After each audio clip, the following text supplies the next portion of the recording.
TVC News, first with breaking news.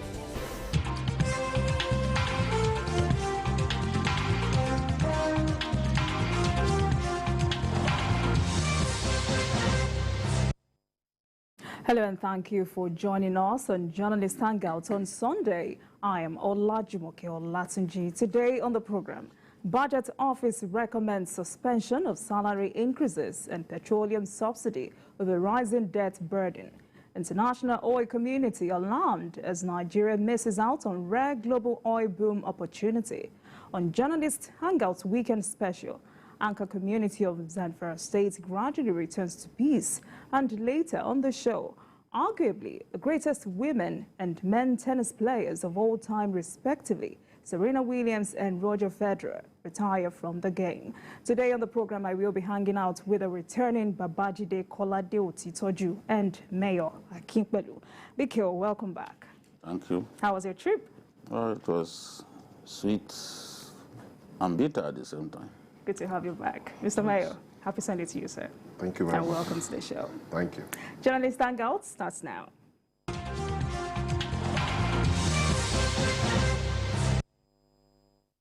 Welcome back and thank you for staying with us. Let's start with security in the Southwest. According to a Yoruba proverb, what kills one's age mates teaches one a lesson. The Ààrẹ Ọ̀nà Kakanfò of Yoruba land, Ìbà Gani Adams, has urged leaders and stakeholders in the Southwest to be vigilant in keeping terrorists at bay. Speaking at the second edition of Oodua People's Congress, OPC, Dependable Security Team meeting in Abeokuta, Ogun State, Adams said the region can no longer leave its fate in the hands of security operatives and agencies that seemed overwhelmed by raging insecurity across the country. Gentlemen, for a while now, a lot of people have been asking, where is the OPC in all of these, security issues we have in the Southwest? Bikio. Well, they continue to play their part. I know communities, I know estates that continue to hire OPC men as security guards.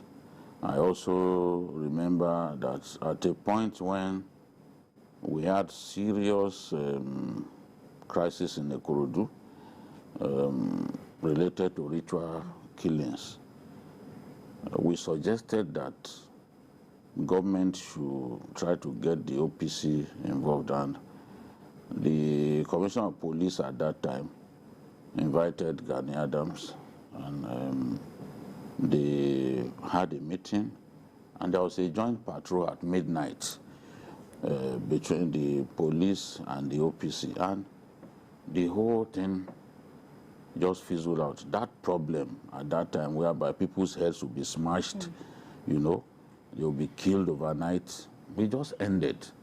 We are no longer having such a problem in Ikorodu. Maybe once in a while people still get killed, but it wasn't like we had at that time, which means that at the local level we need to be more vigilant. We need to use internal and home-sourced security ideas or methods to solve our problem. This is what Gani Adams is saying, that look, we shouldn't wait for federal security agents, because a lot of them are not as motivated to protect us as our own people. So that's the point that he's making, and I think that for whatever it's worth, the Southwest is the most secure part of our country, but leaders here must not take things for granted.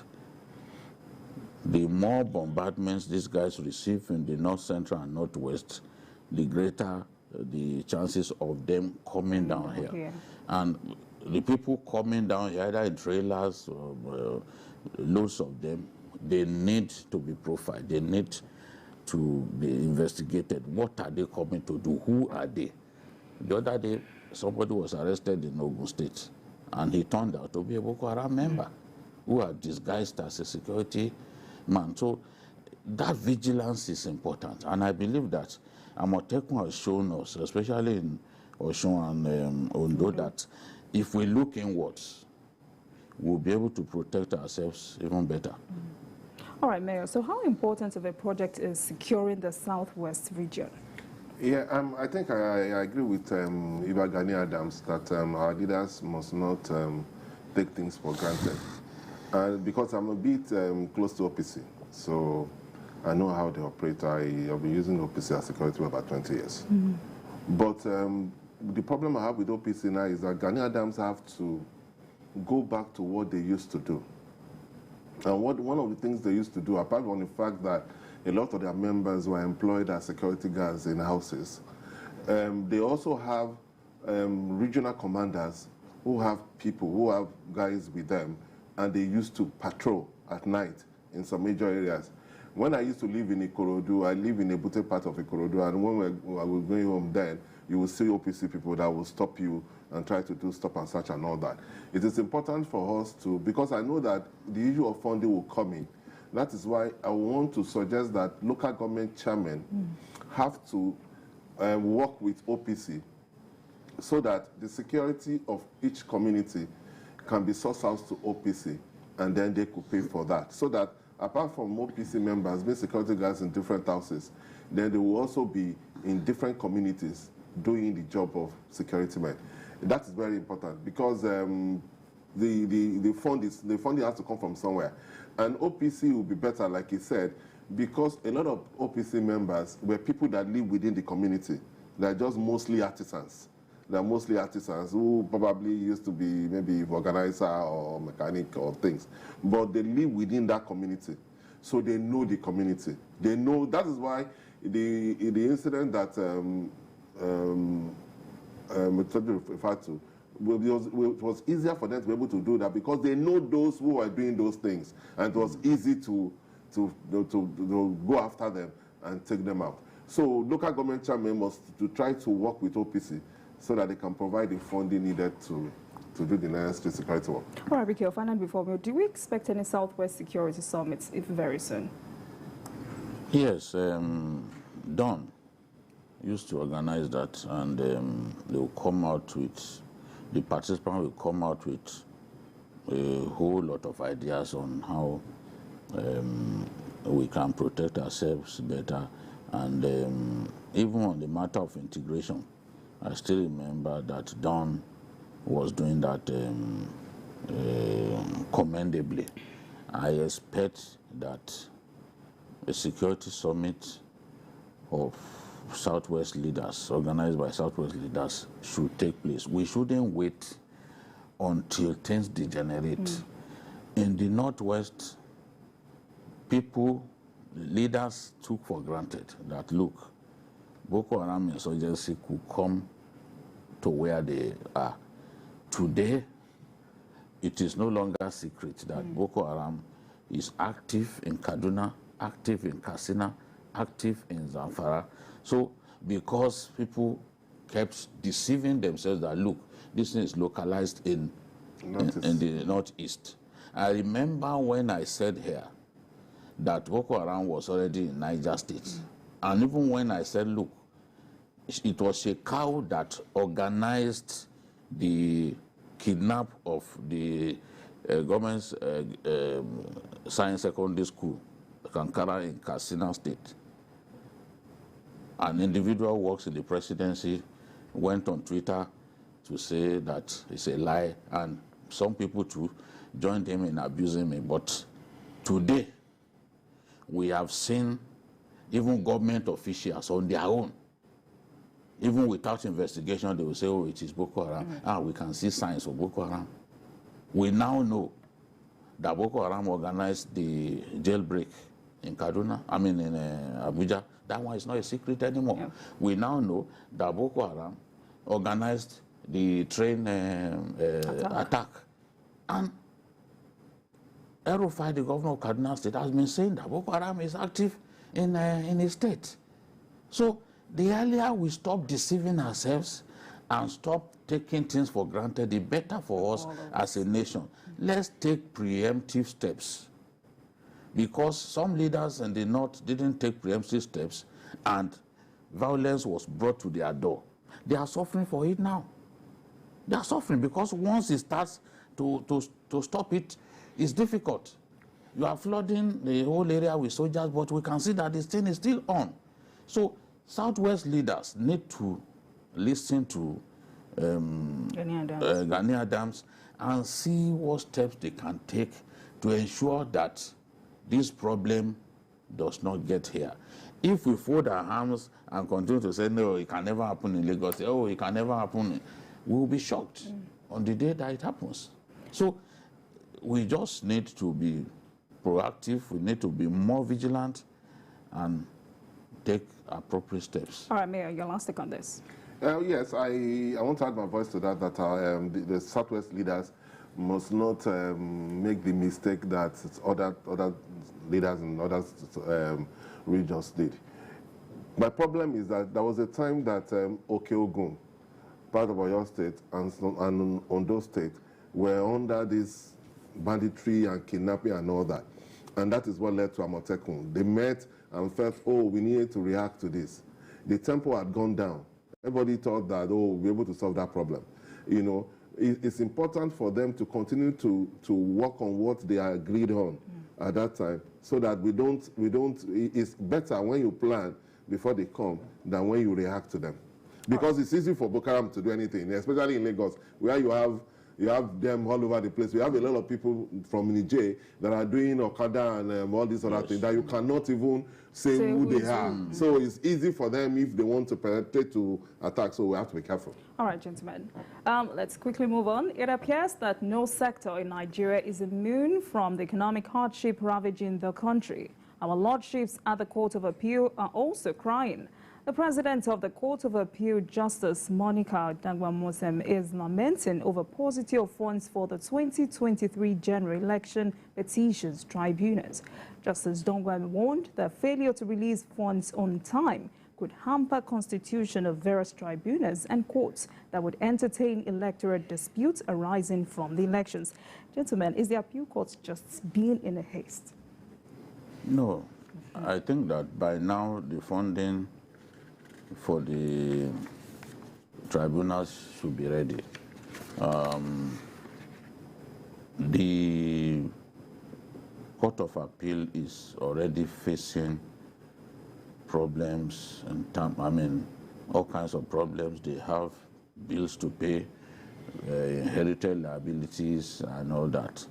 Now, we've had some explanation is that the tribunals that have been constituted in respect of the Osun,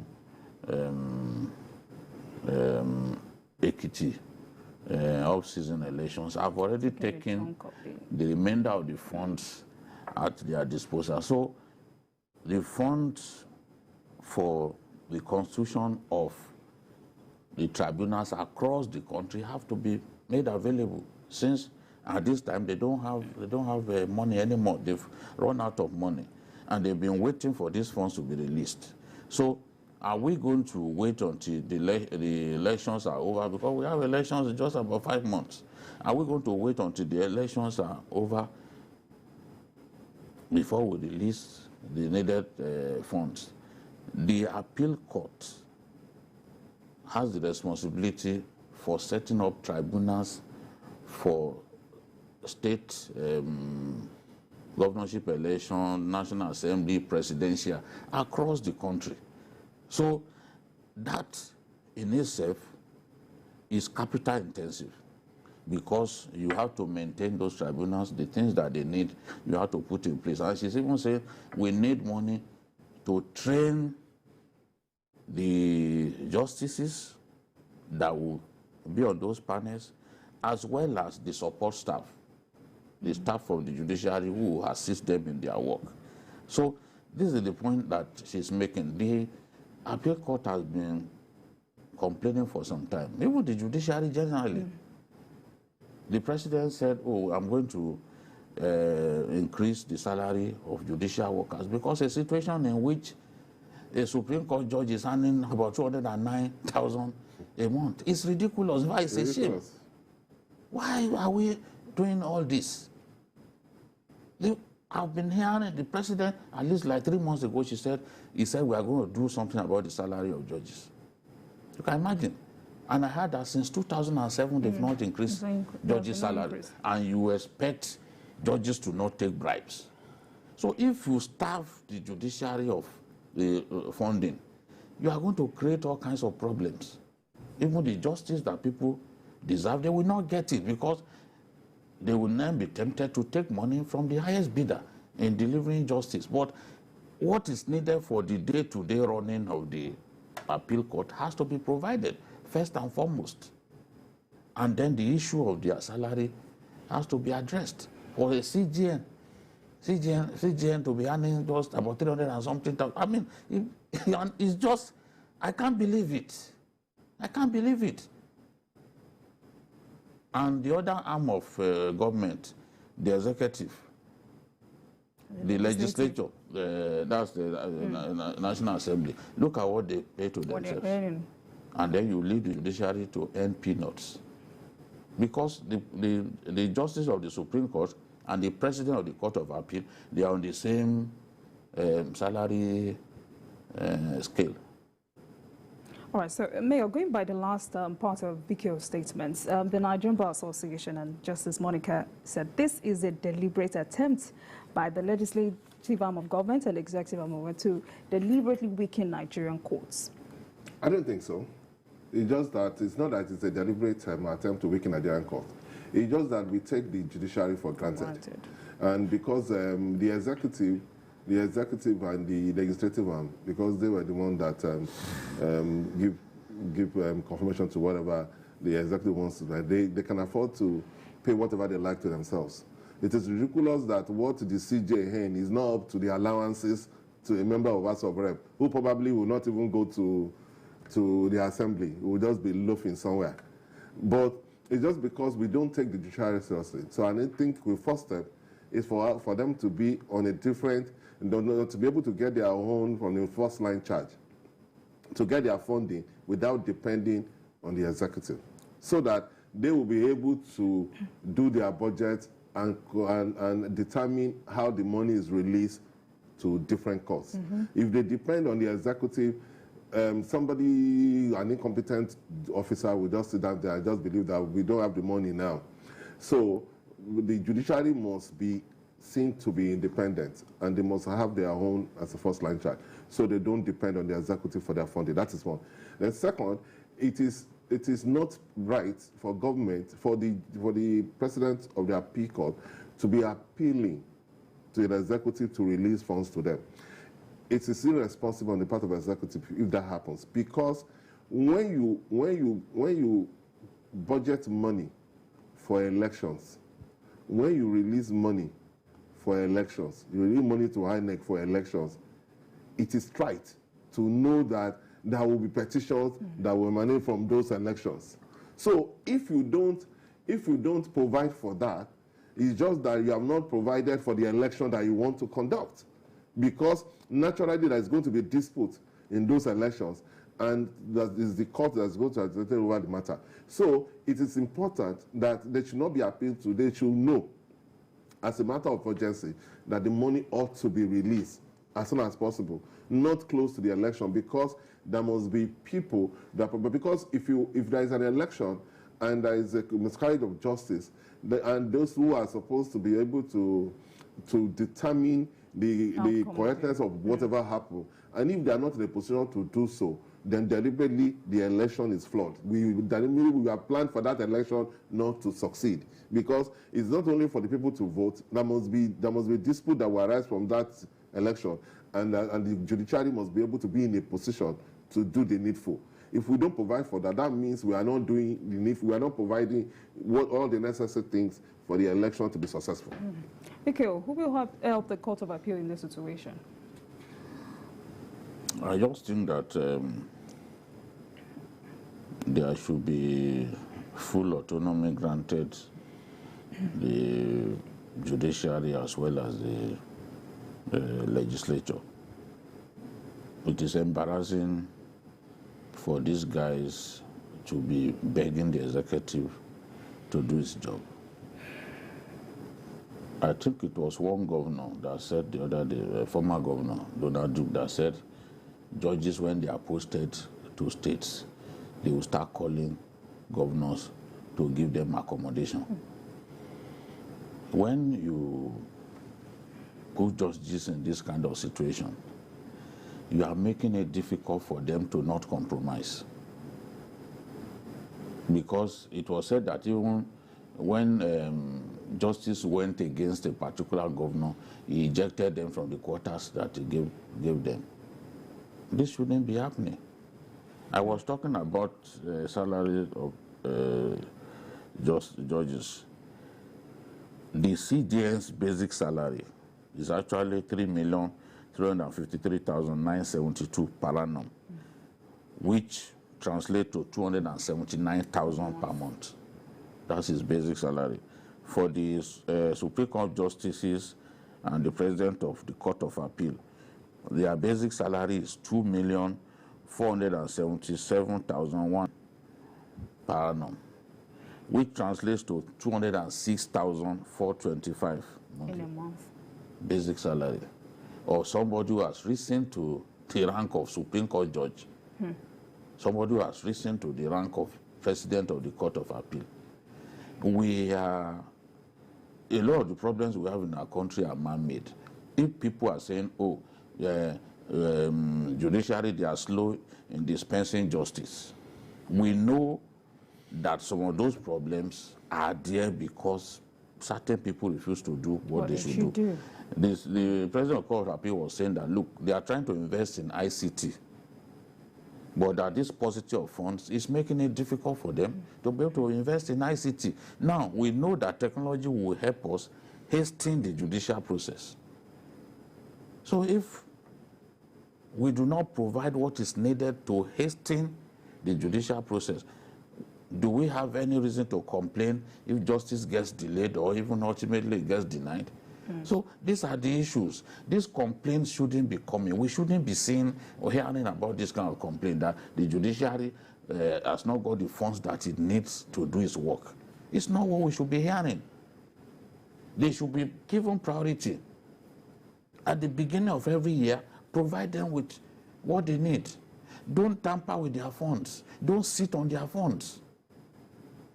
In fact, that's why a lot of us want this autonomy to happen, so that they can sit, they can preside over their own financial matters. Look at what the new NBA chairman is saying. There is a deliberate ploy to emasculate and pauperize the courts, and by so doing strangulate the cause of justice in the nation. I may not totally agree. I may see what's going on as inefficiency, because they are not the only ones affected by this kind of things, you know. For the military, for example, that needs to fight a war, I know that the president called the CBN governor to say, look, for these people, whatever they need, I don't want any form of delay. You know, that's why you are able to see them, you know, prosecuting this war without let. That sort of attention ought to be given to the judiciary as well, so that we won't be getting this kind of complaints. All right, thank you very much, gentlemen. There is no doubting the fact that hard times are here, but what is yet to be seen is whether we are taking the hard measures yet. The Director General of Budget Office of the Federation, Professor Ben Akabweze, has recommended suspension of salary increases for government agencies and discontinuation of fuel subsidy, among other measures, to avert debt crisis and ensure economic sustainability. Speaking at a function in Lagos, Professor Akabweze noted that the public debt burden has resulted in the increasing debt service obligation, lower fiscal space for development spending, suspension of capital projects, and constraints in the provisions of social amenities. BQ, 41.6 trillion naira debt profile. This is crisis. We've said repeatedly that, look, when you continue to take loans up and down, as if the art of taking loans is getting out of fashion, it comes with consequences. There are repercussions for the unrestrained appetite for taking loans. There are repercussions. People telling us that, the money will be spent on infrastructure and all that. They've got to realize that no one is saying don't build infrastructure. But we leave what we need to do undone. Too many leakages in the area of revenue generation we are not addressing. A lot of the revenue generating agencies of government, more than 60 of them, a lot of them are not remitting what they should actually be remitting. Just any time the House of Reps or even the Senate calls them for oversight, you see some of the revelations that will come out. If we block the areas through which resources are leaking, and we focus on transparency in revenue generation, we will be able to find the funds to take care of some infrastructure and even social needs of our people. But if we leave them to function the way they are, and we also allow so much waste to go on in government, pretending as if it is impossible for us to address waste in the system, then we will have to rely on taking loans. We now see every opportunity to take loan, we jump at it. When people complain, they will call those who are complaining home economists. Now, we are seeing more and more people in government with their own mouths, not Babajide's mouth, with their own mouth saying, look, this is what is going on. You had the woman from the debt management office talk the other day. We've had the minister of finance. I wonder whether those who call critics home economists will go and call those people home economists as well. We've had even people like Rewani also talk about it. They are not economic illiterates. They understand what we are talking about. So unrestrained taking of loans have all kinds of implications, because it then means that you will set aside more money for debt servicing. We've seen debt servicing outstrip revenue in the last quarter. It outstripped revenue by more than, I think, about 100 and something %. That is dangerous, because it means that your capacity to pay back is shrinking, because you should be able to pay back from what you earn. If what you are earning from crude oil is going down, then revenue that you are generating internally must go up. Otherwise, what do? Debt servicing will then choke us to the point that we can't free money for social services and other things. Those are the things that these people are complaining about. And they are saying, look, let us also address the matter of oil theft. The kind of oil theft that we are talking about in my country, I don't think that has happened anywhere else. That super tanker will be brought into our country and it will load hundreds of thousands of liters only for people in Equatorial Guinea to help us. It would actually escape from our own territorial waters, only to be stopped in Equatorial Guinea. That shows that big people, power people, are involved in this massive oil theft. To steal up to 400,000 barrels a day, there's no child's play. How many barges are you even going to use to load that kind of tanker? So we need to do better in terms of internally generated revenue, so that such funds that we are going to take by way of loans, we can actually find it from within. And I believe that if we block the corruption that is destroying our country, we'll find money from stamp duty, we'll find money through the customs, we'll find money better money than we are getting now from those more than 60 revenue generating agencies. All right, thank you, BQ. Mayor, President Muhammadu Buhari continues to justify the borrowing, and he says it is for the sake of infrastructure. You see, the problem is not borrowing. The problem is not borrowing. It depends on what you do with the money that you borrow. You know, that's because every country borrows. In business, it's just like as an individual, if you take money from your bank and you use that money to marry a second wife or buy a new car, you understand? It's different from when you borrow money from the bank and invest it in your business and then generate more revenue. So it's not borrowing that's the problem. The problem has to do with what you do with the money that you borrow. But the problem with Nigeria, like I used to say, is like we don't want to accept the reality of our situation right now. Nigeria used to be a very rich country. Right now, we are not a rich country. But we don't want to accept that we are a poor country. Or we are not, no, okay, we are not poor, but that we are not a rich country. And we still have the lifestyle of a rich country. It's like a bank manager who lives well, who earns good salary, who sends his kids to private schools, who send them on holiday abroad, and everything was fine. Then the bank has a problem. They retrench the guy, and when they retrench the guy is at home without income, and he still wants to send his kids to private schools. He still wants them to live the kind of lifestyle they used to live. You don't need rocket science to know that there's going to be a problem in that family. That's the problem with Nigeria.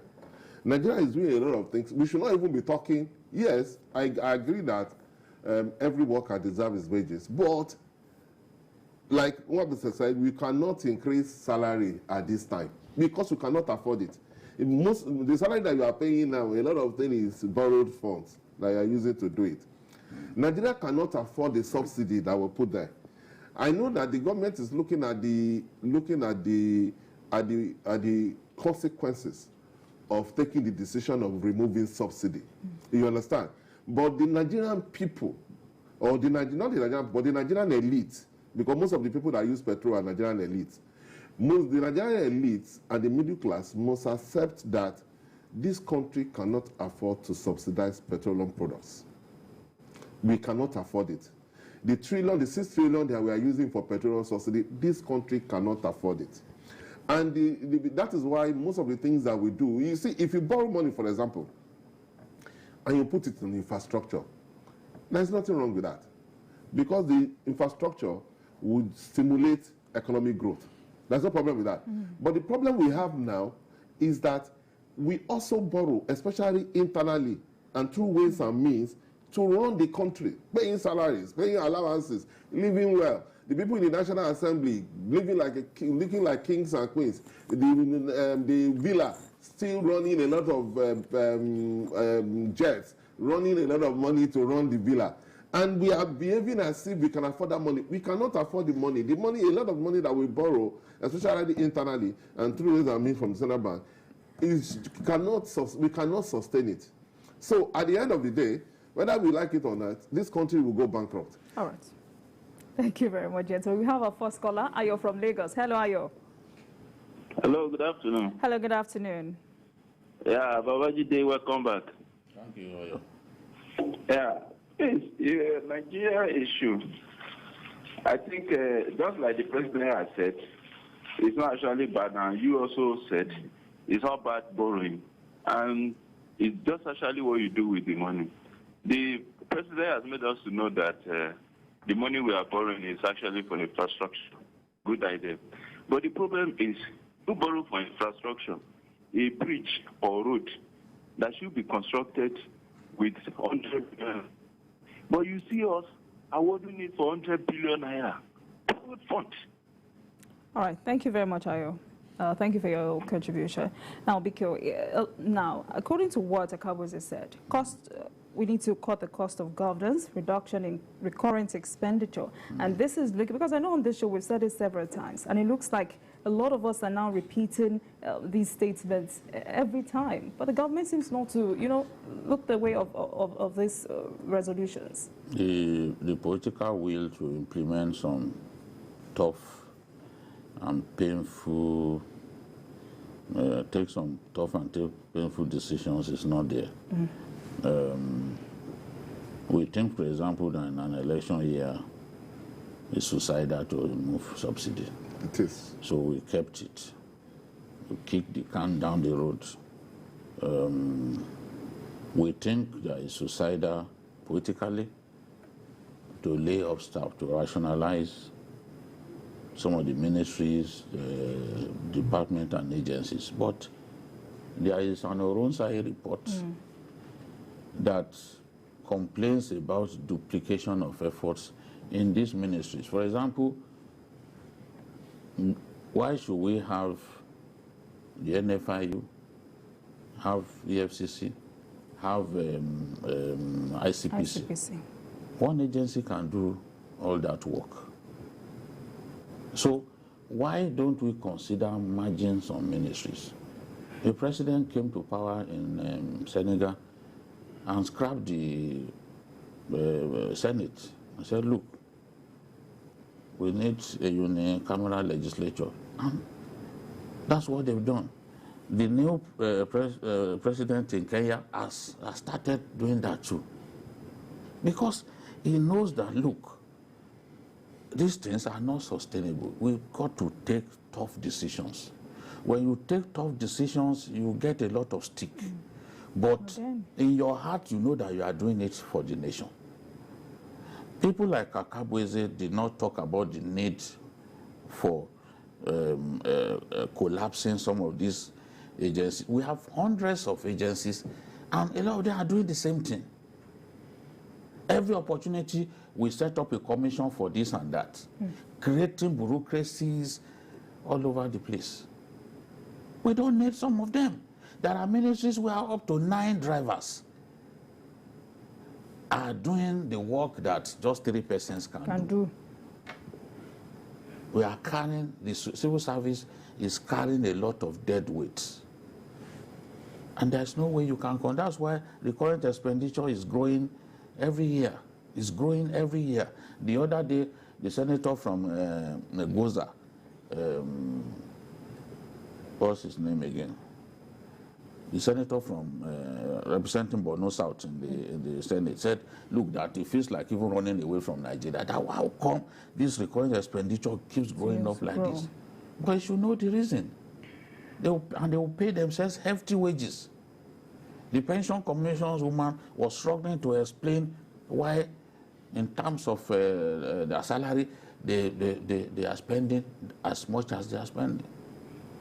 Now they told her, okay, come back with the salary structure. Let us see what you people earn. So we are very wasteful as a country. Even the elections that we are, I'm telling you, with technology and all that, we can do our elections in one day. Those elections that will stagger over 2 days. So we can't just keep taking loans.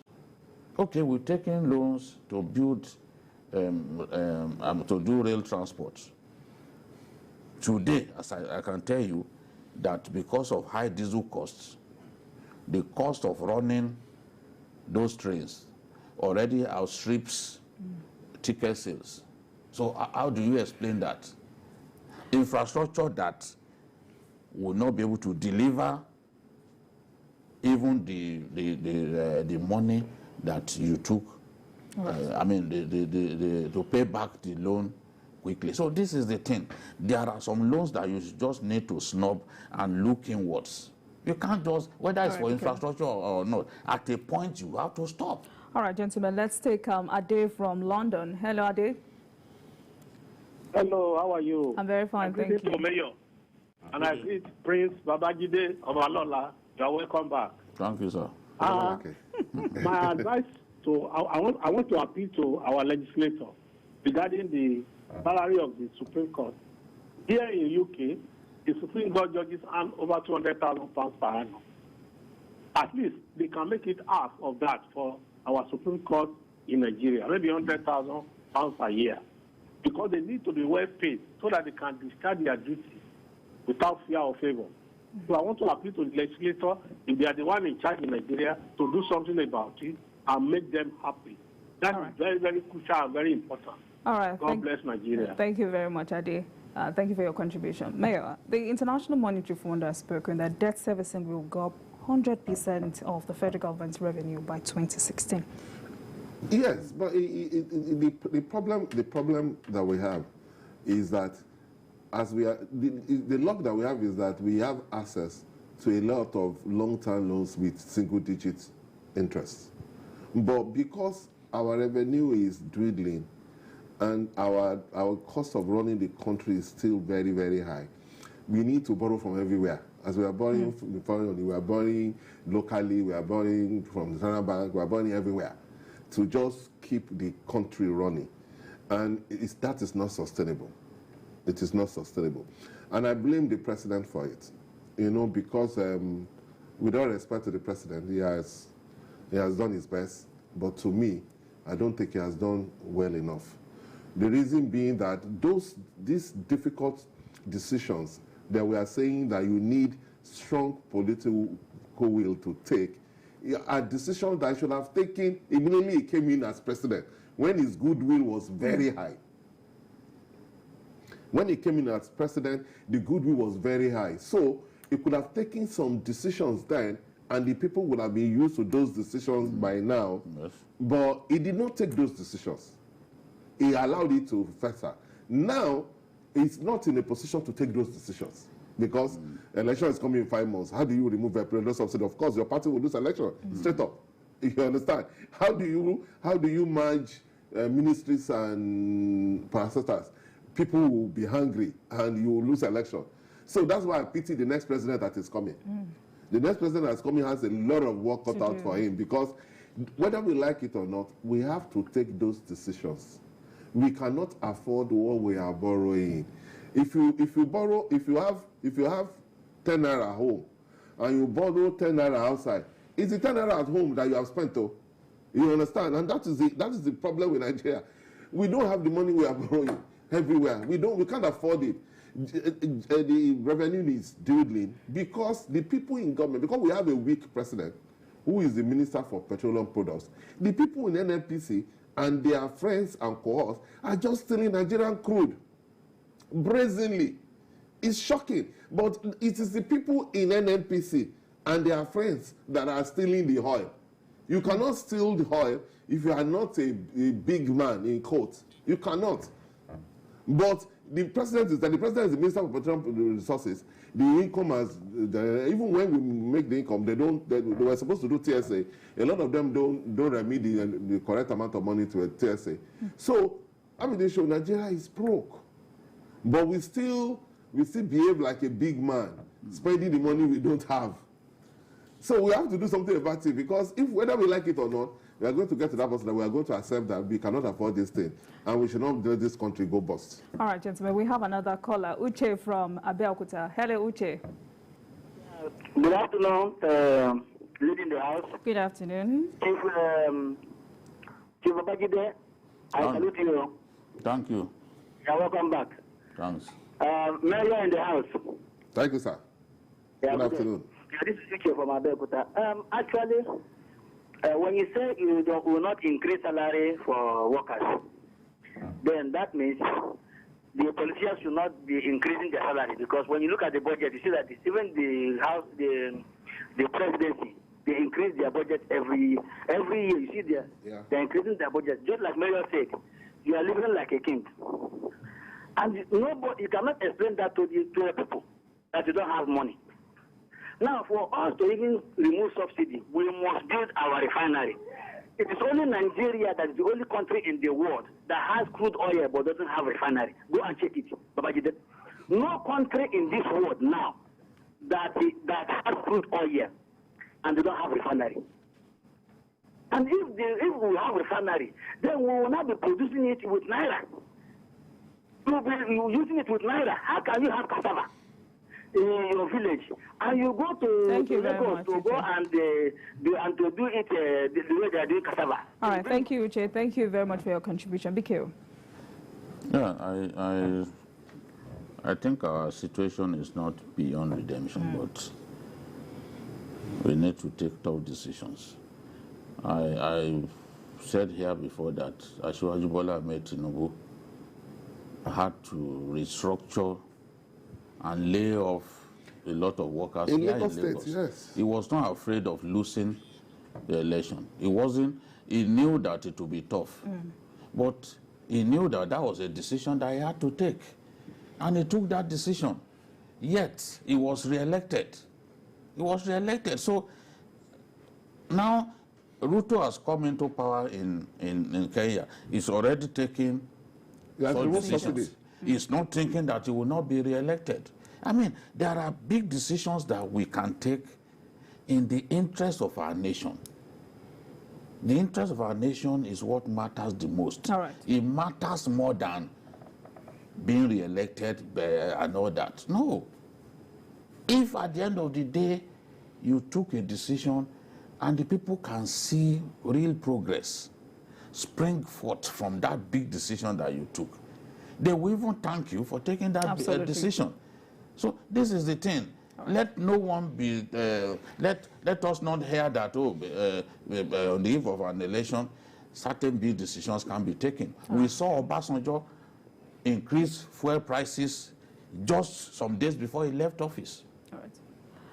Thank you, Mikio. Thank you very much. Let's move on. We appear to be a country of contradictions. While countries like Saudi Arabia, Angola, and other oil-producing nations are making huge oil revenues this year, Nigeria is nowhere to be found. The Minister of Finance, Zainab Ahmed, is lamenting that the effect of the current high oil price for Nigeria, one time Africa's biggest oil producer, is zero. The international oil community is alarmed that Nigeria is missing out on the rare global oil boom opportunity. So, who should we blame but ourselves? Mikio. I think, just as I said earlier, our problems are man-made. I never believed that we could get to a situation this bad. In the past, whether it was the first Gulf War or the second Gulf War, we had oil boom. We jubilated because we were able to make more money during that period. Now, since Russia started the senseless war in Ukraine, all the major oil producers have been making so much money. Saudi Aramco announced that in the last quarter, they made $48 billion profit. That's Saudi Aramco alone.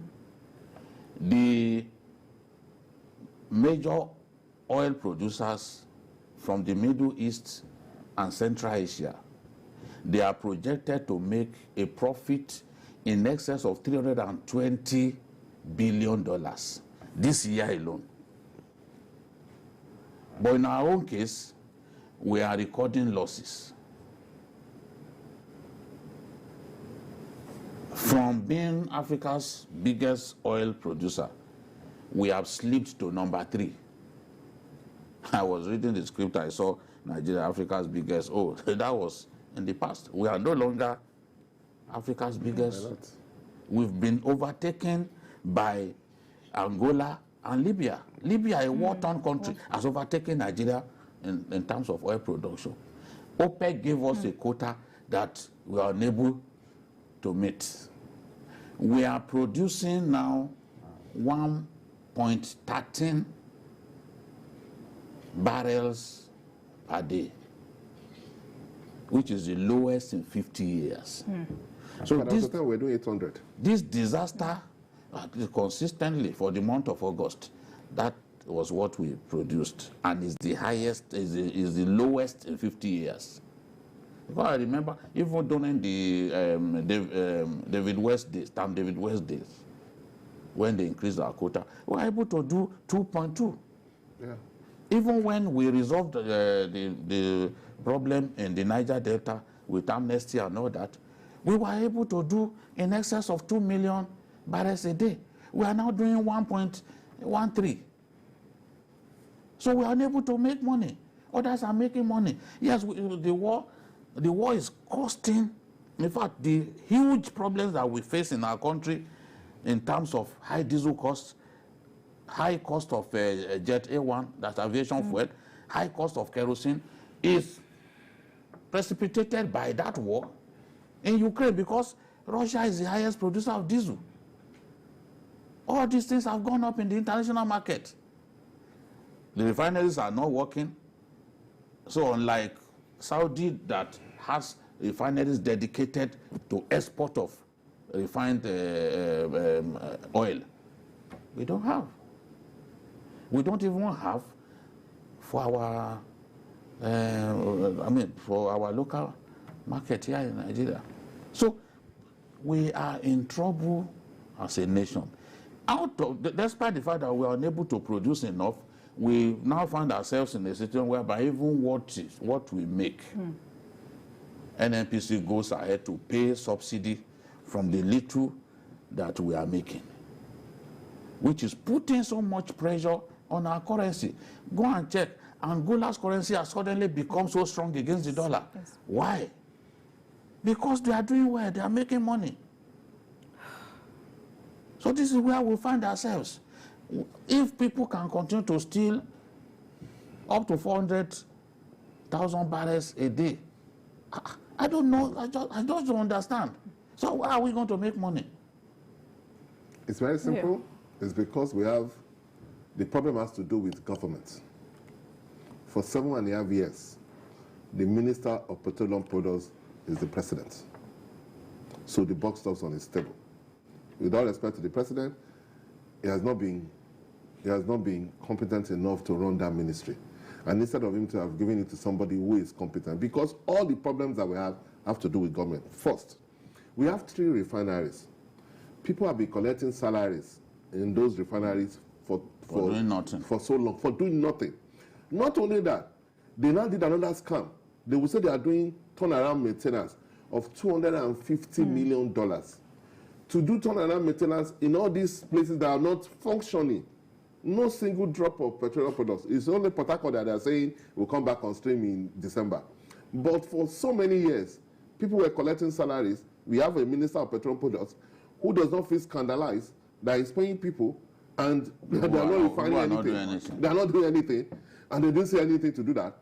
And Dangote has been able to show to us that you can start a project. His own refinery is the biggest in the world. That you can start a refinery and finish it within a space of time. For 7.5 years that this government has been there, they will not be able to do any refinery. The one that they have, they will not be able to repair it. So there's no way you will not have problem. That's number one. Number two, the people in NNPC have turned themselves into a cabal. And the president does not have the will. They know what the problem is. They are just deceiving themselves. They know where the problem is. It's the people in NNPC that are doing all this. And when you know that the head is weak and you can do anything and get away with it, people will do it.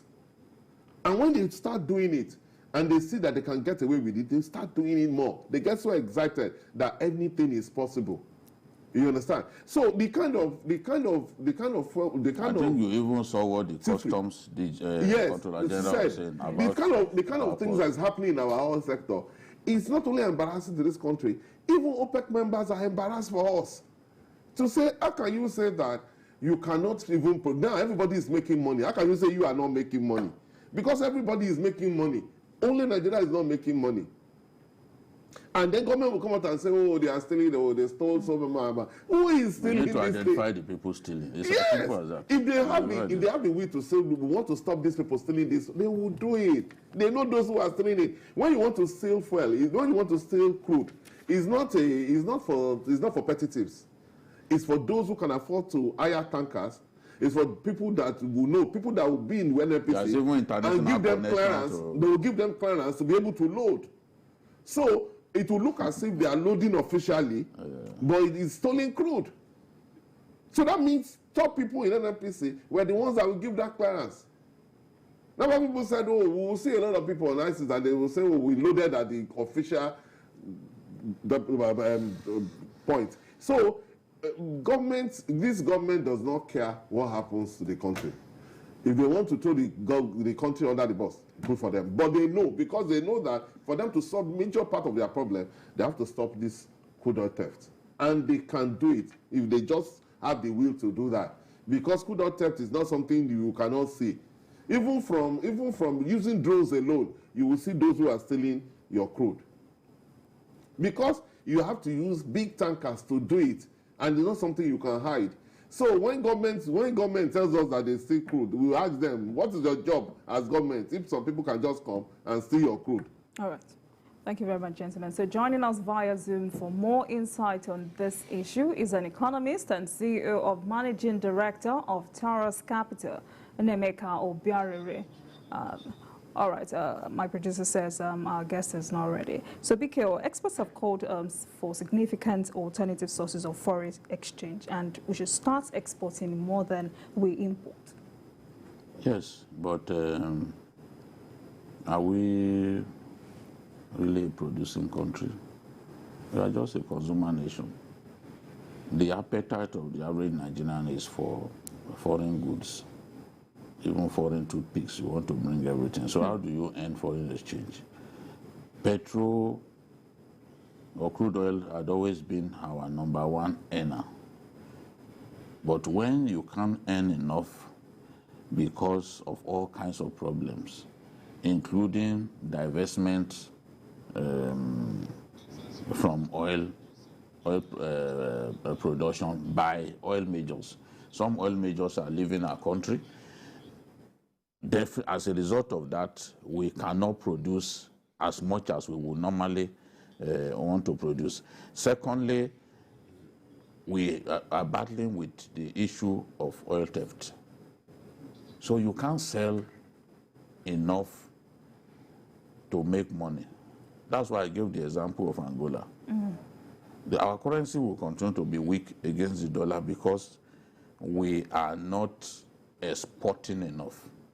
Whether it is crude oil or agri-products or other things, we are just not doing enough. But it makes sense to encourage our people to appreciate what is Nigerian. For example, if a Nigerian can do good shoes, and there are many young Nigerians who can do good shoes these days, patronize them. The habit of patronizing everything foreign wines, champagne, and the rest of them, they are not doing us any good. We should realize now, we should begin to adopt a frugal approach. And even people in government too. That's the only way we can help ourselves. That's the only way. We should focus on production and export. All right. George from Ikeja, hello and welcome to the program. Good afternoon, all. Good afternoon. Babajide, good afternoon. Good afternoon. You know, I find it very difficult to believe that that quantity of oil, 400,000 barrels, can be stolen every day. I find it very, very difficult to believe. And I'm also, the government is mute about it because they themselves don't know how to even defend it. But one question I want to ask you, sir.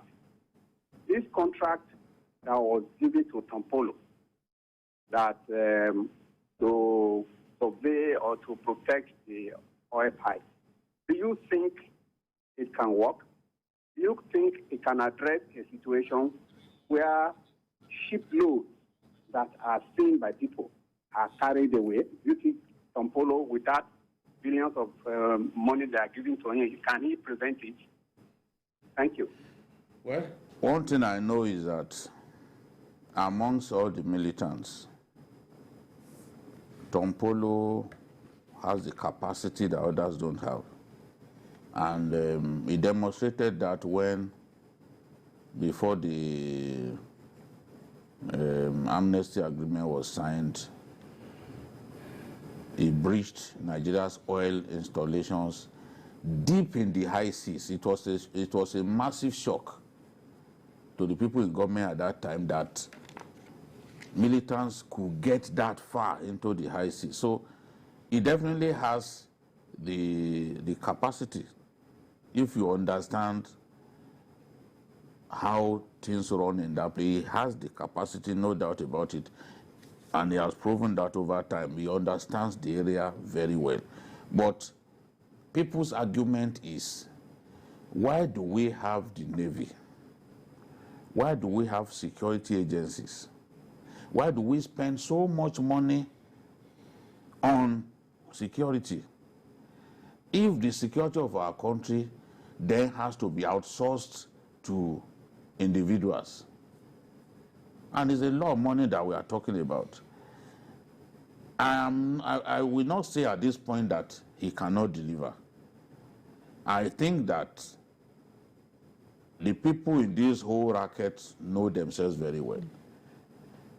I am convinced that he may be able to bring down the level of sabotage as well as the level of stealing of crude oil, because he has the boys, and I think he also even has the equipment. I've been told that in the past, even when some pipelines were breached, he will be the one to say, okay, why don't you give the contract for repair of that pipeline to so person, this and that, and the promise will be made that they won't go back to breach that particular pipeline.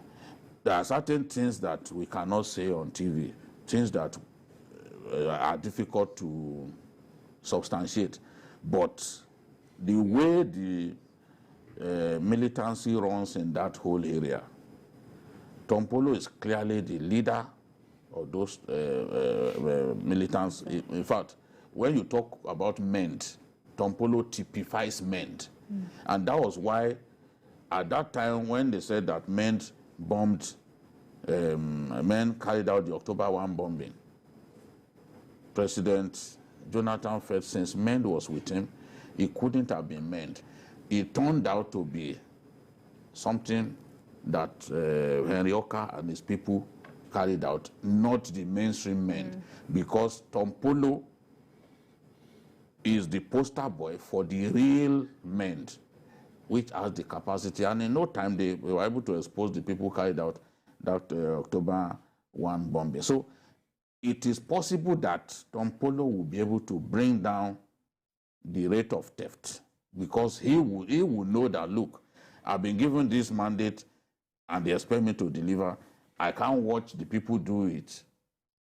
You know, I mean, I need to restrain the people. They will know them. That's their area. You understand? But whether it makes sense for us to have security agencies, we have the Navy. A lot of these installations are on the ICs, on our territorial waters. Yet we have to go and give money to a non-state actor. There is a moral problem about that, and I don't blame Nigerians who are complaining. In my own case, I can understand why people complain. But you see, the situation that we are in, we don't have a choice.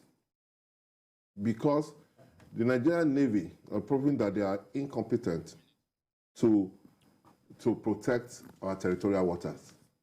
If they are doing what they are supposed to do, we won't have the kind of crude oil theft that we're having right now. Okay. So if it is to give it to Tompolo, who definitely has the capacity to do that, because you see, those who are stealing this oil, they know them, they know themselves. Who is best placed to give it to than a Tompolo who has the capacity, who knows the thieves, who also know the boys that will sabotage the pipeline. All right.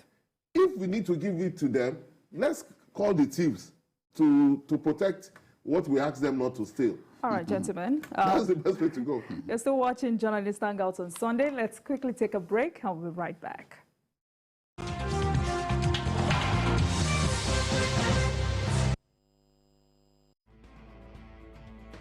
Do you know the meaning of Agwansama? It simply means hilltop neighborhood in Hausa.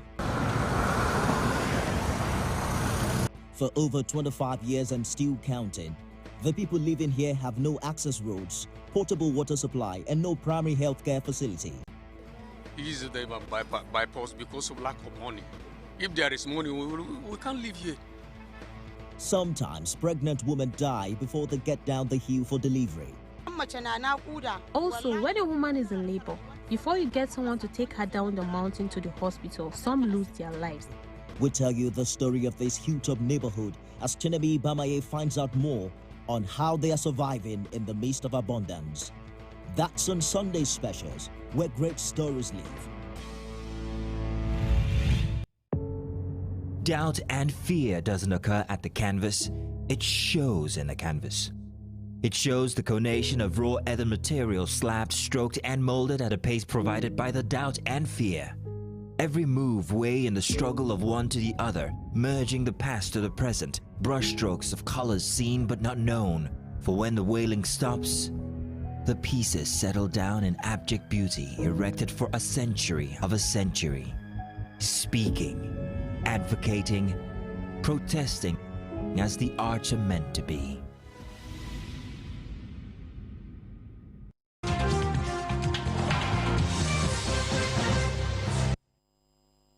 All right, welcome back and thank you for staying with us. This is still Journalist Hangout on Sunday, and I have been hanging out with Babajide Kolade Otitoju and Mayor Akinpelu.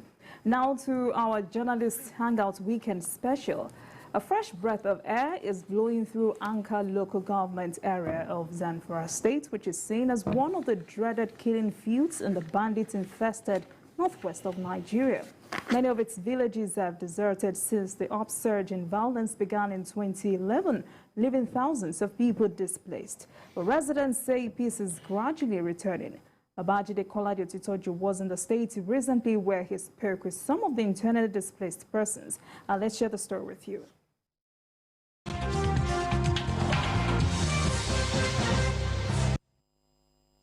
Anka local government area of Zamfara State is seen as one of the dreaded killing fields in the bandit-infested northwest of Nigeria. Many of its villages have been deserted since the upsurge in violence began in 2011, leaving thousands of people displaced. Zamfara State local governments like Zurmi and Shinkafi have seen the people's everyday activities disrupted by extreme violence like kidnapping for ransom, cattle rustling, and tit-for-tat mass killings. Access to food and essential services is severely hampered as men can't farm and therefore can't feed their families. Out of the 8 internally displaced persons camps in Zamfara State, 6 are located in Anka local government area. Zamfara State Commissioner for Humanitarian Affairs speaks on the welfare of IDPs at the IDP camp in Anka and the need for support from non-governmental organizations. It's important for us to understand that Zamfara State is not facing only man-made disaster, but also natural disaster. So our IDPs are not only as a result of man-made disaster, but also as a result of natural disaster. We have experienced a lot of flooding. Presently, I think we have over 100,000 head of households internally displaced persons, amounting to over 700 women and children inclusive. And considering the population of the state, which is a little bit above 5 million, it's quite alarming. So I understand and I reason with you. But what I want you to understand is most of our IDPs are in host communities. And them being in the host communities, this is by choice. They chose to be in host communities because they feel safer. We have been providing them with emergency response, and that is the reason why we are inviting international organizations to come and assist. With security men accompanying me in good numbers, I embarked on the dangerous journey to Anka to see how the people were doing. I drove to the palace of Anka's outspoken emir, but he was said to be out of town. However, some of the emir's staff and neighbors spoke with me on the state of insecurity in Anka at this time.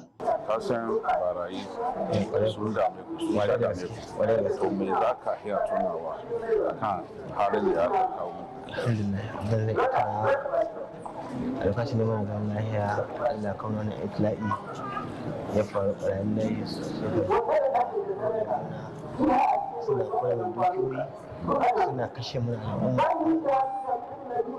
suna wani mana hatsi da sauransu. Ashe dai wani abin da isa kan cewa mun ka bar garin dole mun ka dawo nan. Duk wanda mun ka bar shi kan yake mun ka bar gaba da an kwashe ginonin mu ma yanzu sun zube. Alhamdulillah gaskiya mun samu sauki gwargwadon hali.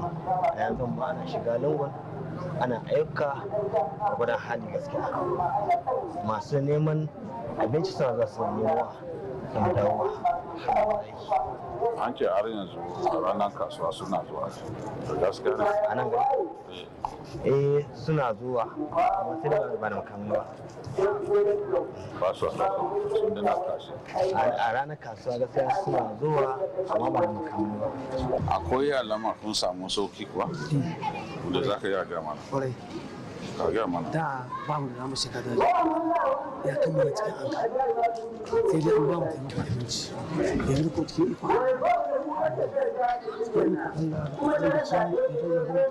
da masarauta yanzu gaskiya mu dana aka muka muna shiga daji ko ina muka so neman ruwa kuma a yi itace kuma dai muna shiga inda an ba ɗauka kowa nan kai gama dai ba an taɓa ba gaskiya ba bakin bayan ruwa zafi an samu sauƙi ɗaya masu sun dina kashi ko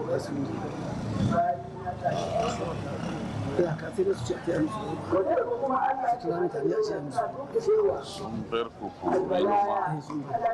sun suna yi noma barayi suna yi noma a ka kira mu musu noma suke ƙwarar gaske sun shuka lele mu suke kira mu gayyaci mutane a ce musu noma ya ka abin da ake gaya mana abin da ya faru ranar da aka kore ki abin da ya faru barayi na wa an son kashe son ka shige mu son kashe mutum 30 ɗaya rana ba son ka koro man kai wata hiya ƙasa sai shi mai martaba ya ɗauki nauyin mu ya ba mu wurin zama man ka zamna nan wurin bayan shi kuma mun baro kayan mu na aikin abinci kayan mu fannan mu na jere tufahin mu awakayen mu ko da maka koma mu kwaso babu su sun kwashe sun tafi da su. Yanzu an samu sauki kuwa? Sosai an samu sauki Allah alhamdulillah tunda da nan kana tashi ka je Badega lahiya ka wuce ka je Kawaye har dan Kurmi kana zuwa lahiya limi ka je Karawa ba abin da ya same ka. Hearing that bandits now transact business with traders in the Anchor main market without molestation, I went to the market to speak with traders.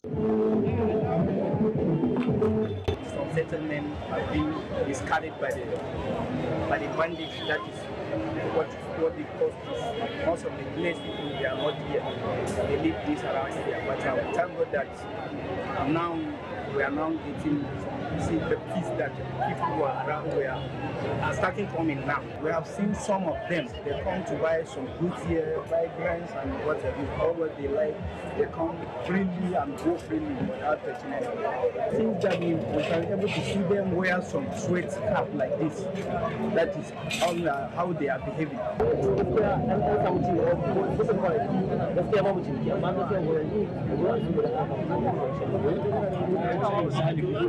sai da a rana su a wata lokaci ma sai su 10 ko 20 amma yanzu duk ruwa sa kuma samu sai da 10 amma nan ba From here, I proceeded to the new Emir's Palace IDP camp in Anchor. There are 4,320 IDPs from 435 households, looked after by 620 caregivers. Bello Alinkilo is the secretary of the IDP committee. He explains how insecurity pushed people to lives of destitution, noting that mass killings were triggered by tit-for-tat killings between the nomadic Fulani and the vigilance men, popularly called NSAK. During these attacks and counterattacks, people's silos, grains, and houses were destroyed. The IDPs, we have 11 villages here. Various settlements within Anchor. Yeah. and what causes the displacement initially. Small, it was the misunderstanding between cattle rustlers and the farmers initially. But later, when some people, farmers, they decided to come and rescue some remains of the farmers. Then later, people, some other people, unholy or unpatriotic, named Sakai, started just to be slaughtered in Fulani, burning them with tires. It started at Ambubi. Then later, all what it created this havoc was vengeance. So they would call other people from their neighboring states to come and invade one village or the other. We have 11 camps. This is the most identified camp. We still have other 9 scattered. Some primary schools, yes, yes.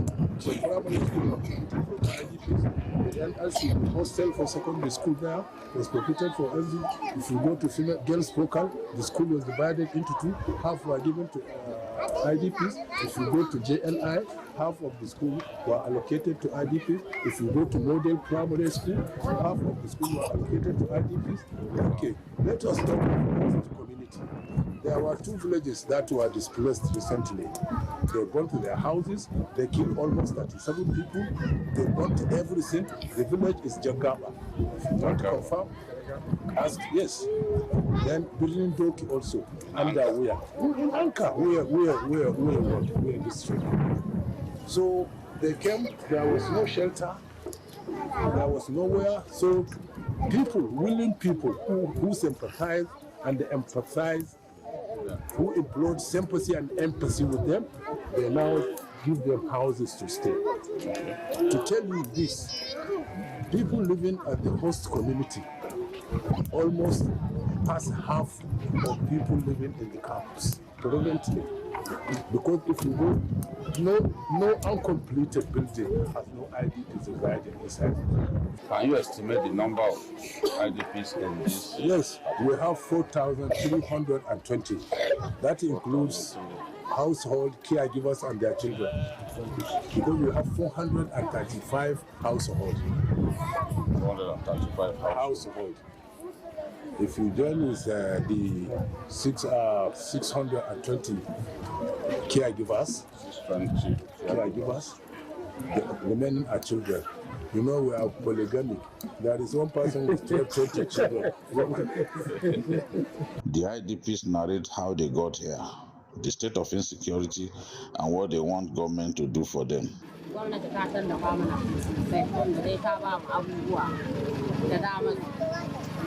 Ga asibiti, ga ruwa, ga komi da komi sheme ɗan kwanci komi da komi da an ba. Sa a samu sauƙi mu koma, kuma muna roƙon Allah ka mana sauƙi mu koma gidajenmu. Insecurity is a big problem in our country, especially in the states of the North Central, Northeast, and Northwest. Zamfara State, located in Nigeria's Northwest, has had its share of insecurity.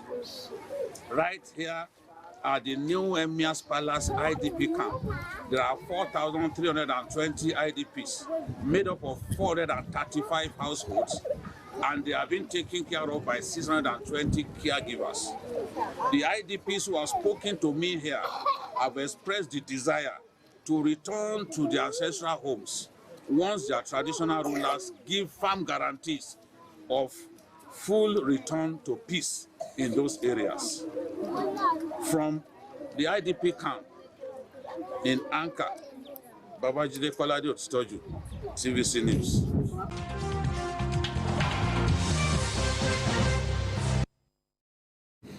There you have it. Well done, Mikhail. Thanks. At least from the visuals we saw, it's evidence that some sort of relief and calm has gotten back to that community. Yes, but with bandits, you cannot sleep with your 2 eyes closed. The people can return, and after a few weeks, you hear that they started killing people again. This is the problem that we have in that area. governors will negotiate with bandits. They will stop killing people for some time, and suddenly they will return to killing people. They will return to kidnapping people. They will return to burning people's houses. So this is my worry. Once bandits have not been disarmed, once they've not laid down their weapons, whatever peace that people are enjoying may just be temporary. You cannot achieve peace until you have successfully disarmed these guys, because with those weapons in their hands, they are a time bomb in my view. And there's another story that I did outside of Anchor, which we are going to run next week. You will see clearly the people say, yes, they've stopped coming to this place, but we hear that they are still killing people elsewhere. So it's not as if there is that one can relax now and say, oh, everything is back to normal. No, I don't believe that we can achieve true peace until these guys have been exterminated or disarmed, totally disarmed. In the past, when they say, okay, they want to make peace, government reaches out to them, they only submit a few of their weapons because they know that they are not prepared to give up this kind of life permanently. So even the people are kind of cautious. Some of the people that are interviewed in a separate story, they are cautious and they are saying, look, we are not convinced that, oh, everything is now back to normal. But at least in some communities in the past where they used to kill people, they used to attack people on market days, there's evidence that the people have some level of relief. So, but the point that I'm making is until we have disarmed them,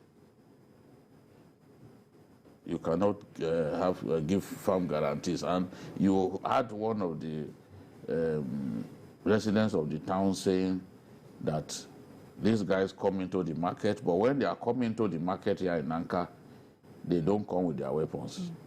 They keep their weapons in the bush. They come to the market, they buy what they want to buy, and they go to the bush. And some people that they kidnap, they use those people to farm. So the interesting thing that I discovered in Anchor is Barai, or bandits, as we call them, they are farming side by side with residents of some of the villages in Anchor. So, and it is those people that they kidnap and some residents of the community that they use in their own farms. So as long as that arrangement is there, they will they won't attack those people. Mayor. I'm impressed that the government will be able to reduce the activities of the bandits in Zamfara, because Zamfara used to be the epicenter of banditry. And it's not as if the problem has been solved, but it's a big step forward. But I want to appeal to government to know that there's still a lot of work to do. I read recently the governor of Zamfara saying that a kingpin, a bandit kingpin, repented and that he was going to work with government, he was going to negotiate on behalf of government with other bandits and all that. And that is not something that government should look at all. You see, because there's nothing you can give these bandits that can compare with what they make through banditry. And when people know that they are going to make a lot of money doing illegal things or doing criminal activities, it's enough incentive for them to continue to do what they are doing. So you have to force them to stop doing what they are doing. And you can do that by making sure that they are disarmed or in some cases killed. So government has to put that into consideration. They should not think that you can negotiate with these bandits. You cannot, because you don't have what they want. You cannot give them what they want. No matter the money you give them, when they know how much they make from kidnapping, sooner or later they will go back to that business. So you have to look for other ways of stopping them from doing that. But at least we can see that Anchor, that used to be a place where they suffer so much kidnapping and banditry and all that. If they can have a semblance of living, it's a step forward. But the government should work harder so that they can reenact that scenario in other local governments in Zamfara State. All right, so like Mayor said, government needs to do more. Now, a lot of people have also mentioned forceful inland and frontier policing. I believe that we can use the carrot and stick approach against these people. The carrot and stick approach can work. But even if we are negotiating, we must negotiate from a position of strength. The Air Force has intensified bombing in the last 1 month. You know, after the president told the service chiefs that he wanted to see improvement. In Kaduna, in Katsina, even in the North Central, there's a lot of sorties going on against bandits in all of those areas. So I'm not surprised that Bello Tuji will come out and tell, I think the Zamfara Deputy Governor, that he was prepared to make peace and that he would even go after fellow bandits who are kidnapping people. But the truth is, banditry is still going on. People are still being kidnapped, both in Zamfara and Katsina. This thing has not stopped. It has not stopped in Niger, it has not stopped in Kaduna. We need to crush these guys, bring them to their knees. When they can see that there's no future for them in this trade, by themselves, they will give it up. When they can see that there's no room for escape. But if we keep appealing to them, simply appealing to them, we will not be able to solve the problem. All right, gentlemen, let's take Adewale from Ogun State. Hello, Adewale. Yes, good afternoon. Good afternoon to you. Okay. I would like to, first of all, congratulate myself for getting on to you people for how many years I've been trying. Congrats. Particularly to speak to, yes, good afternoon. I've been first of all, congratulate myself for getting on to you people for how many years I've been trying. I've been. All right. I guess we have some network issue there. All right, Mayor. Is this still, let me ask, is this still rural banditry? No, it's not. It's not, because you see, we have different players in that field now.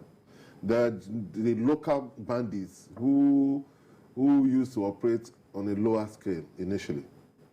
Then they were able to source for a lot of sophisticated weapons and then move into kidnapping, which became very lucrative for them.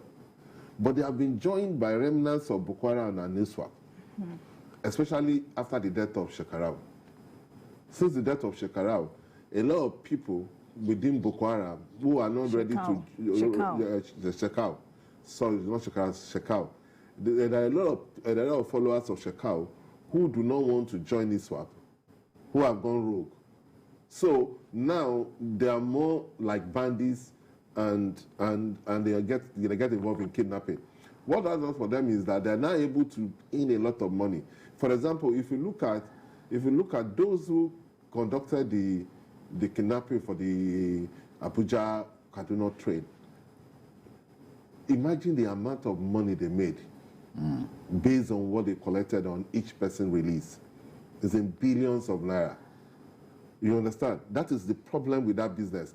Because when you do an operation and you can earn over 5 billion naira, how will you want to give it up? And it's still relatively easy because they are still where they are collecting the money. People are bringing the money to them. Government has not been able to do anything to them. To convince people like that, oh, don't kidnap, don't get involved in banditry, you are wasting your time because you've seen that it's very lucrative. So the only way you can stop them is to take them on and make it difficult for them to do the kind of thing they do. So now, the problem that we have is that apart from the usual bandits that we used to have in that northwest region, now terrorists who are hardened, who have been involved in a lot of battles, who have military experience, who have enough equipment, who have resources to buy. Because you see, Libya, because there's no central government in Libya, Libya is a ready market for arms. During the time of Gaddafi, they had a lot of stack of arms. Now, there are a lot of people now that just sell those arms to anybody that wants to pay. So, from Mali to Niger to us, there are a lot of people buying those arms. So, it's a big business. I don't know how government is going to stop them because the incentive to do what they are doing is so high.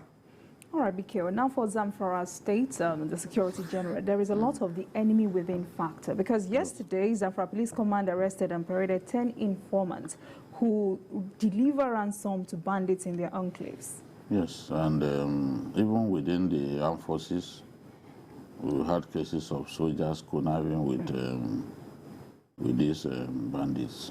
In fact, it got so embarrassing that the Chief of Defense Staff had to come out to warn soldiers to stop this attitude. Some supply not just weapons to them, but even uniform, so that when they stand by the side of the road, you won't even know whether they are real soldiers or bandits. So it's a terrible thing. It's a big business. They are recruiting more and more people in the villages. More women are getting involved. At least the governor of Katsina State said that he's particularly troubled that more women are getting involved in banditry, and they have informants that they pay. So when a vehicle is passing and they suspect that it's a high value target, you know, that's in that vehicle, they will phone them to say, look, somebody is coming and be ready to kidnap that person. So these are the reasons why it's difficult to win this war. People are making money. Imagine those who supply bread to them in the forest. They pay them a premium to bring bread to them, to bring Indian hemp to them, to bring even alcoholic drinks to them, and in some cases aphrodisiacs. You know, so now they are dehumanizing our people. I've heard stories. I think Daily Trust even did a story about how sometimes they would tell a man to send his wife to them if they don't want them to come and kill him. So they are forcing people to work on their farms. They are raping people's women. And you know, in the north, they don't joke with the sanctity of their wives. And before their eyes, these type of things are happening. This rape of their wives are happening. Rape of their daughters are happening before their eyes in communities that bandits are in control of. So how does one explain this kind of thing? These are human beings, that animals that we are dealing with. They may look like human beings, you know. They may look like you and I, but they are not human beings. And they don't deserve to live with the rest of us. All right, thank you very much, Bikio. Thank you, Mayor, for your perspective so far. Now let's move to the final lap of the program. A new era can be said to be beckoning for men and women tennis. Arguably, the greatest women and men's tennis players of all time, Serena Williams and Roger Federer, have called it quits with the game. While 23-time Grand Slam singles winner Williams retired after her third-round loss at the U.S. Open on 2nd of September, Federer said the upcoming Level Cup tournament, which begins on the 23rd of September in London, will be his final match in a career that has seen him win 20 Grand Slam singles titles, 2 Olympic medals, and multiple #1 rankings. Let's share some of their iconic moments on the court with you.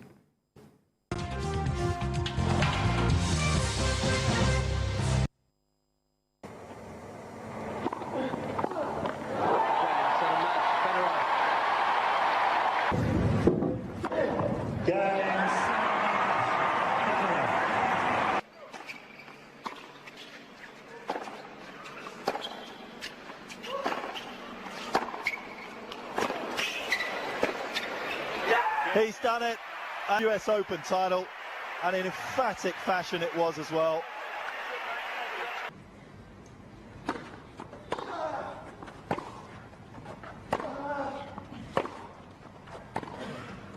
That's why the match Federer. That's it. Three sets. 7-6, 6-7, 6-3.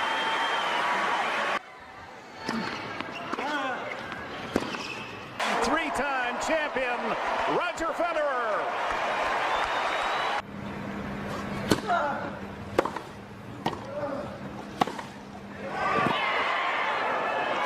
It's 5 in a row. Fantastic.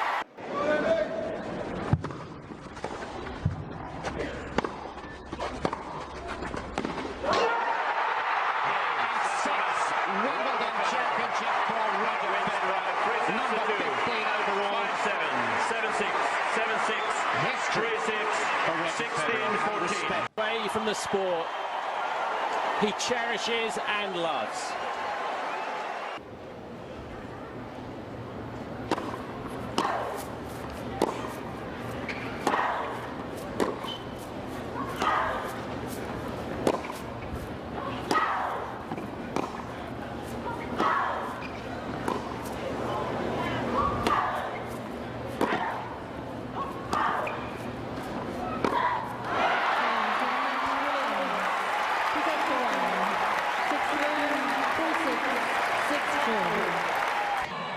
She's got the matching jacket lining to the outfit. That is Serena all the way.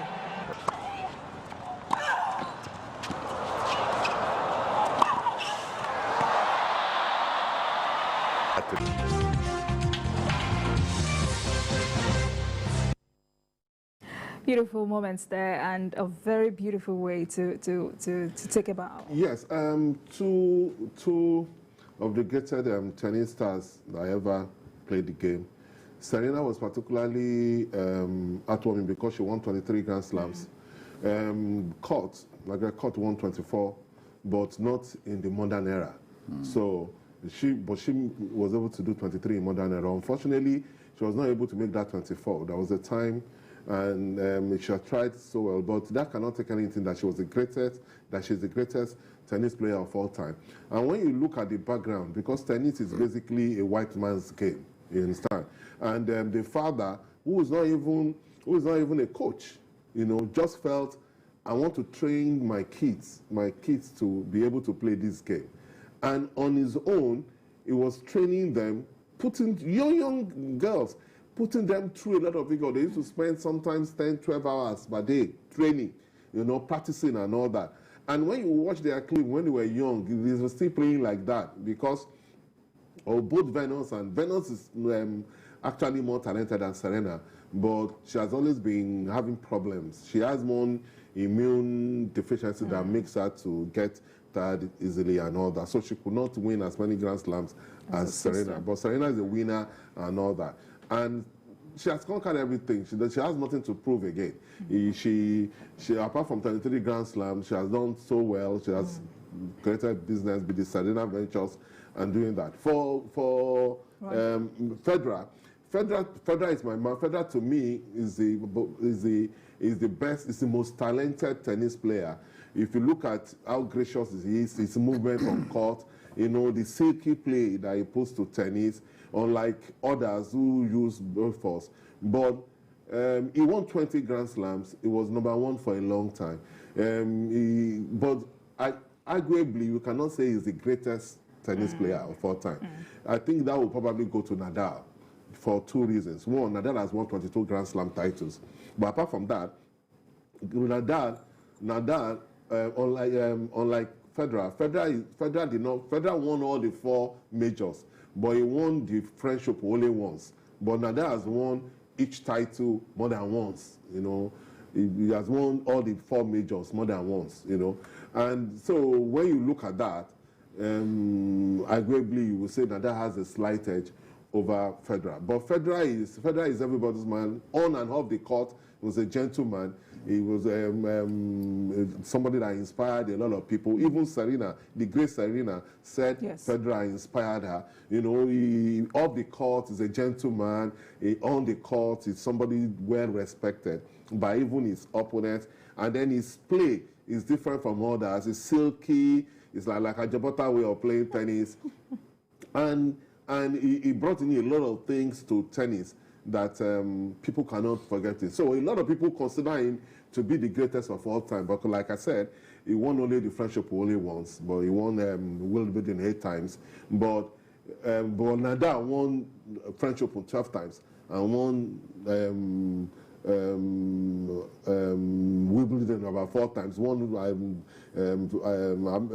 US Open twice. So when you look at the number of things that they've won, and Nadal is the ultimate warrior. When you play Nadal, you know you are in for a long haul. He has this unbelievable willpower, and he doesn't want to lose. So, all right, Bikeo. Yes, I'm really grateful that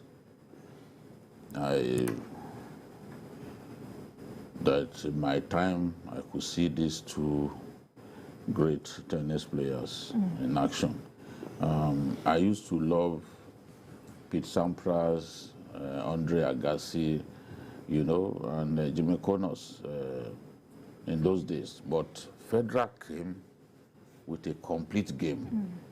There has never been any player with what you can call the complete game like Federer. Federer can choose to go smash and grab, serve and volley like Pete Sampras. If you want long rallies, he can do long rallies like Nadal, for example. He is also good on all surfaces. Without Nadal, Federer will have won more French Open titles. In fact, Nadal's head-to-head with Federer is impressive. He won more matches against Federer because people will say that Nadal's game was the antidote to Federer's. You know, because Federer does not like you attacking his backhand, and Nadal was always doing that. But because he's left-handed. Given the successes that he recorded, I have no doubt, though Nadal has always been my favorite, my boss Buhari Nonoga has always been a Federer man, but given his accomplishments, it's difficult for me to disagree that he's the greatest. In terms of achievements, he's the oldest to win a Grand Slam. I doubt if, at the rate we are going with people like Alcaraz and the rest of them coming, I doubt if any of the stars who are still there now will be able to win Grand Slam at the age that Federer was able to do it. And also, the number of matches that he won, apart from Jimmy Connors, nobody won more matches than him in tennis. And he was also a perfect gentleman. Perfect gentleman. You will never hear any scandal about him. You know, he was sort. It took. My boss Buhari Nonoga used to say that you will never see Federer running. Yet tennis is a sport that needs a lot of speed. Yet he never seemed to run on the court. He was so graceful. He took tennis so easy. He made tennis look so easy. You know? Yet it's not easy to play this game. But he made it so easy and pleasing on the eye. So you are bound to like him as a person. For Serena, one thing I admired about her is that fighting spirit. Serena does not want to lose a game. Whether it is against her own sister, Venus, who, like Mayor said, is the more talented player, but she had problems with injuries. You know, you see, she played most games with a strapped tie. At a point earlier in their careers, Venus was beating her all the time. Then suddenly, it stopped. Although she was the first to win a Grand Slam in the family, you know, the US Open. But at a point, Venus was beating her. Suddenly, all that stopped. And she would never want to lose a game. That's why in my view, yes, Margaret Court, that was not in the open era. But in the open era, we have more games. More games of tennis. So to stay at the top, you have to be very good. And Serena has been number one far longer than anyone. Steffi Graf, in my view, will have been her greatest rival. But Steffi Graf won 22 Grand Slams, and she won 23. That's talking about the open era. She won 23. So, in my view, Serena Williams, no matter what people feel about her, some people don't like her conduct, especially what happened on the day she lost the opportunity to win her 24th Grand Slam, when Naomi Osaka beat her. Many people didn't like her conduct that day, the way she was attacking the umpire. But that's consistent with someone who does not want to take defeat. And the fact that she's a fighter brought her to where she is today. So the tennis world will miss these two players. But with time, I know that we'll still be able to. But consistency is what the present generation of players don't have. You see this one, Dominic Thiem, do so well, but to go around and win all 4 Grand Slams, it's not easy. Alcaraz is the one that's going to do that. Well, let's hope that Alcaraz will do that. I will need someone to. Alcaraz is the new deal. I will need someone to come out just like Nadal came out from nowhere. Yeah, Alcaraz is like Nadal. He plays like Nadal. It's the new deal. Hopefully Alcaraz will make us begin to forget these individuals. All right, we wish them the very best. Gentlemen, that's all we can take on the show today. Thank you, Mayor Kipelu, for coming. Thank you very much for coming. And good to have you back. That's all on Journalist Hangouts on Sunday. Join us tomorrow for the regular episode of the program at 5 p.m. You can watch the repeat broadcast of this episode tonight at 11:30. We are on YouTube at youtube.com/TVC News Nigeria. I am Olajumoke Olatunji. Bye for now, and God bless Nigeria.